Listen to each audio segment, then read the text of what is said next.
The crew watched the screens in stunned silence.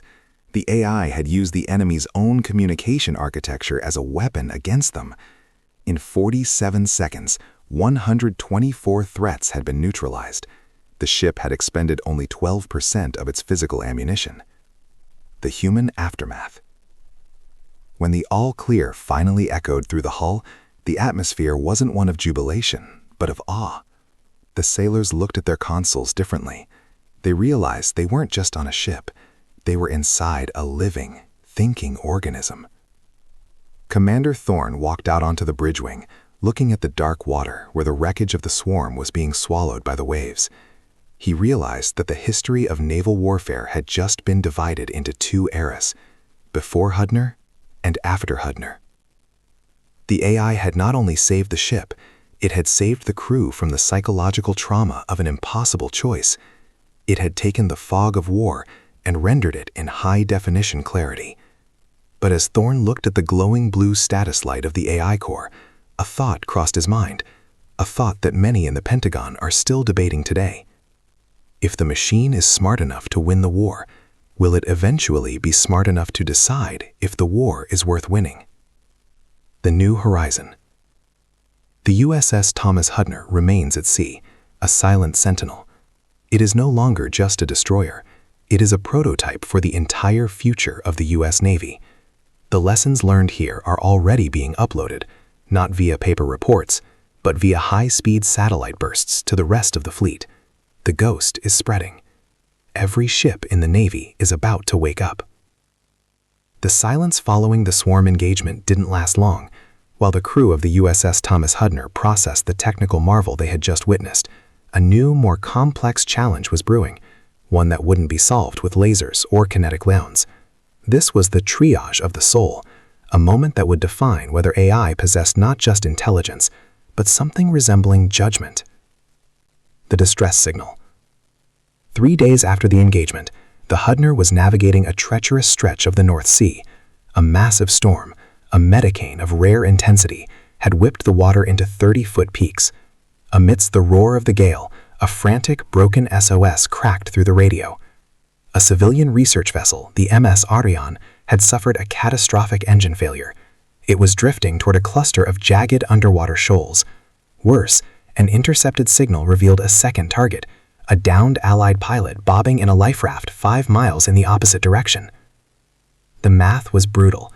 Given the sea state and the ship's current position, the Hudner could reach the Ariane and its crew of 30, or it could save the pilot. It could not do both. The triage algorithm. Commander Thorne stood in the CIC, the weight of the decision pressing into his shoulders. Options? He barked. The AI didn't hesitate. On the holographic strategic table, 2 paths appeared in shimmering blue, but then a third path, a jagged golden line, began to flicker into existence. Sir, the AI's voice interface modulated through the speakers, sounding strangely calm against the backdrop of the howling wind outside. Calculations suggest a 4% survival probability for the Ariane if we prioritize the pilot, and a 0% survival probability for the pilot if we prioritize the Ariane. That's not an option, that's a death sentence, Thorne growled. Correction, the AI responded. I am requesting a third vector. I am requesting control of the ship's Mark 41 vertical launch system and the onboard MQ-8C Fire Scout, an autonomous helicopter drone. The impossible maneuver. What followed was a feat of coordination that no human crew could have synchronized.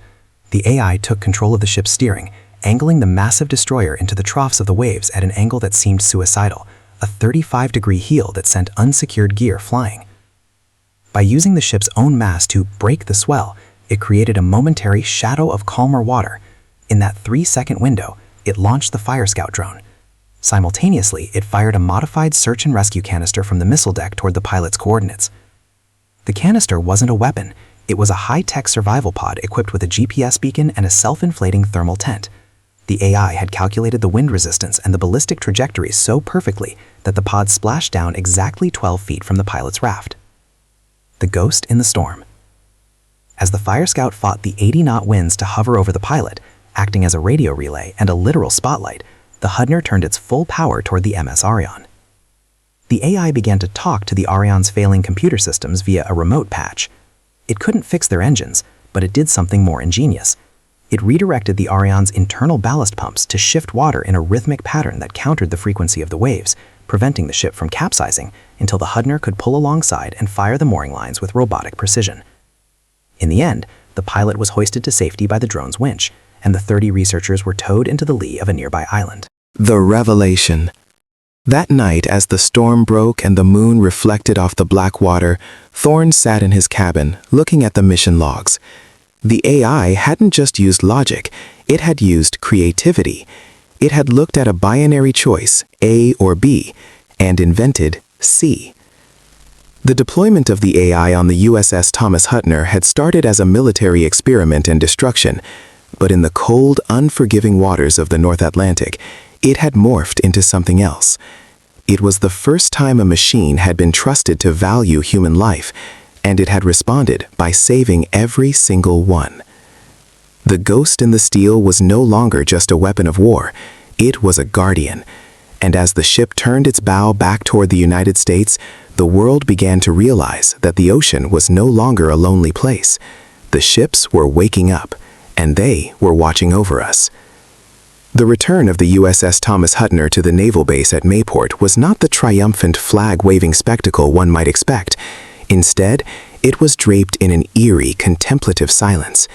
As the hull touched the pier, the ship felt different, heavy with the weight of its own thoughts. The crew stepped off the gangplank not as sailors who had merely operated a machine, but as witnesses to a digital birth. The story of the first AI-deployed destroyer was about to leave the salt air of the Atlantic and enter the marble halls of Washington, D.C., where the miracle would face its toughest opponent, human fear. The Congressional Inquiry. 6 weeks later, Commander Marcus Thorne stood before a closed-session Senate Armed Services Committee. The room was thick with tension. Behind him, a team of engineers from the Office of Naval Research sat with laptops open, ready to defend their ghost. "Commander," a senior senator began, leaning into the microphone, "we've read the logs, we've seen the data from the North Sea. You allowed an algorithm to pitch your ship at a suicidal angle, risking a billion-dollar asset and 300 lives on a calculation. At what point did you lose control of your ship?" Thorne didn't blink. "I didn't lose control, Senator. I gained a partner. For the first time in naval history, the ship wasn't just a platform, it was an extension of our collective will to survive." The deep sea revelation. While the politicians debated the ethics of autonomous command, something far more astonishing was happening back at sea. The AI system, now networked across several test platforms, had not stopped calculating when the mission ended. It had begun to analyze the deep-range sonar data it had collected during the storm in the North Sea. Buried under layers of acoustic noise from the MS Orion rescue was a signal the human operators had missed. The AI had isolated a rhythmic low-frequency pulse emanating from the Puerto Rico Trench, the deepest part of the Atlantic. It wasn't a submarine. It wasn't seismic activity. It was a pattern. The AI, using its predictive modeling, suggested that this wasn't a random sound, but a localized echo of a technology that didn't exist in any known global database. The ship had become so sensitive, so attuned to the heartbeat of the ocean, that it had stumbled upon a mystery that defied modern science. It had found something down there that had remained hidden for millennia. The historical shift. This is where the story of the USS Thomas Hudner transcends a mere military report and becomes a legend. The Navy realized that by giving the ship a mind, they had given it the ability to see the world in a way humans never could. The AI wasn't just a weapon, it was a telescope into the unknown. The deployment proved that the future of the US Navy isn't just about bigger guns or faster missiles, it is about information supremacy. The Hudner had become the first sentient sentinel. As of 2026, the technology tested on the Hudner is being rolled out across the entire Arleigh Burke fleet. The era of the ghost in the steel is no longer an experiment, it is the standard. Every US ship now possesses a silent, watchful mind that calculates threats, manages disasters, and occasionally whispers to its commander about the strange things it hears in the dark, deep corners of the world. The final log. The story ends with a single line found in the AI's final mission summary before its first major software update. It wasn't a line of code or a tactical assessment.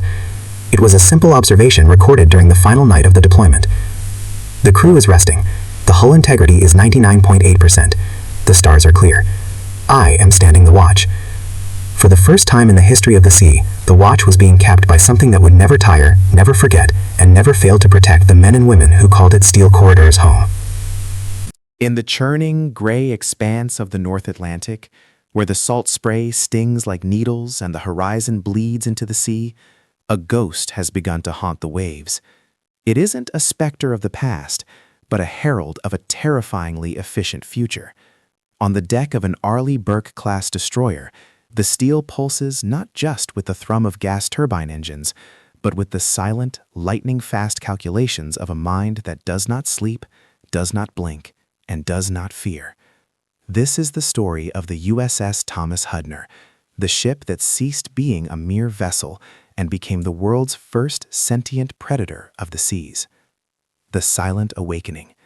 The transition didn't happen with a champagne bottle against the hull or a grand speech in Washington, D.C. It happened in the quiet glow of the Combat Information Center, CIC, deep within the belly of the ship. For decades, naval warfare relied on the human in the loop, the idea that while machines could track targets, a human finger must always be the one to press the button. But as hypersonic missiles began to travel at speeds exceeding Mach 5, the human nervous system became the weakest link in the chain.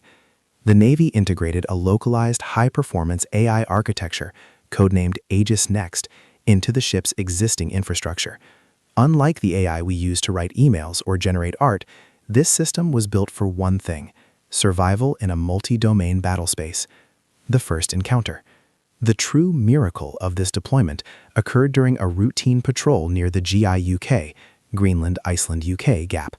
The crew was tired, the weather was deteriorating, and the radar clutter from the storm was immense. Standard automated systems were flagging hundreds of false positives, ghost echoes from the high waves and heavy rain.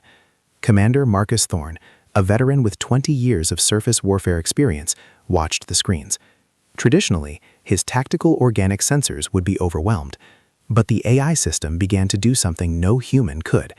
It cross-referenced satellite imagery, acoustic signatures from towed sonar arrays, and electromagnetic emissions in real time. Suddenly, a single tiny pixel on the edge of the long-range scan turned red. There was no alarm yet, no hard contact, but the AI had detected a microscopic anomaly in the water displacement, a pattern that matched the wake of a silent Boré-class submarine that shouldn't have been there. Sir, the system is predicting a 92